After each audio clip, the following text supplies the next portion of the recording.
मंत्रिपद मिळालं नाही, त्यामुळे भुजबळांचे कार्यकर्ते प्रचंड आक्रमक झालेले आहेत। स्वतः भुजबळ प्रचंड नाराज आहेत। आज समता परिषदेची बैठक होतीये आणि भुजबळ या बैठकीदरम्यान कुठला वेगळा निर्णय घेणार का अशा चर्चा सध्या जोर धरतायत। मी तुमच्या हातातलं खेळणं नाही अशा स्पष्ट शब्दात छगन भुजबळांनी इशारा दिलेला आहे।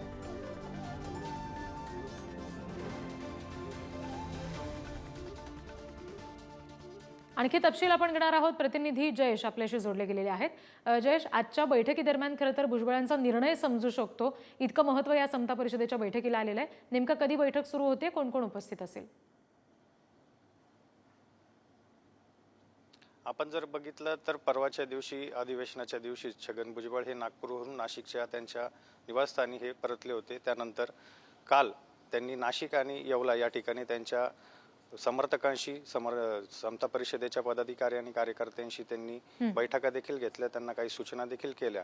याच दरम्यान त्यांनी आपल्याला मंत्रिपद नको, परंतु जी वागणूक दिली जाते ती चुकीची असल्याचं देखील त्यांनी यावेळी उघड नाराजी त्यांनी व्यक्त केली। त्यानंतर आज नाशिकच्या तपोवन परिसरामध्ये त्यांच्या प्रमुख उपस्थितीमध्ये समता परिषदेची बैठक ही संपन्न होणार आहे।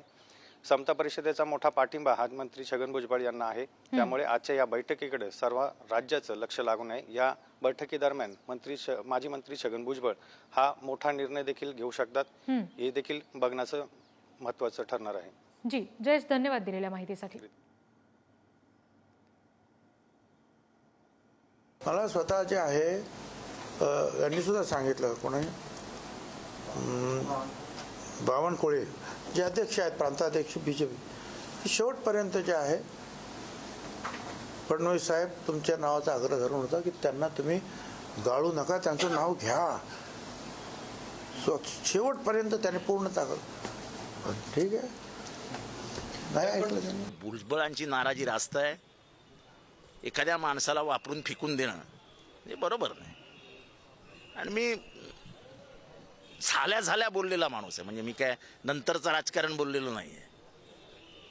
आणि मी काल हेही लिहिलं की पवार साहेबांच्याकडे आल्यापासून त्यांना पवार साहेबांनी तळहाताच्या फोडाप्रमाणे सांभाळलं। 90 मंडळ आयोगाचं झाल्यापासून याच नागपूरमधनं ते बाहेर पडले होते। या नागपूरमध्ये त्यांच्या जीवाला धोका असताना त्यांच्याशी पवार साहेब कसे वागले, त्यांच्यावरती बंगल्यावर हल्ला झाल्यानंतर पहिल्यांदा त्यांच्या घरी कसे गेले, हे सगळं बघितलेला मी एक कार्यकर्ता आहे। हे सगळा प्रवास बघितलेला मी एक कार्यकर्ता आहे। ते पहिल्यांदा अध्यक्ष झाले पक्षाचे, ते पहिल्यांदा उपमुख्यमंत्री झाले आणि नंतरच्याही काळात पवार साहेबांनी कशी त्यांना साथ दिली, हे ज्यांनी हा प्रवास बघितलाय ते कधी विसरू शकत नाहीत।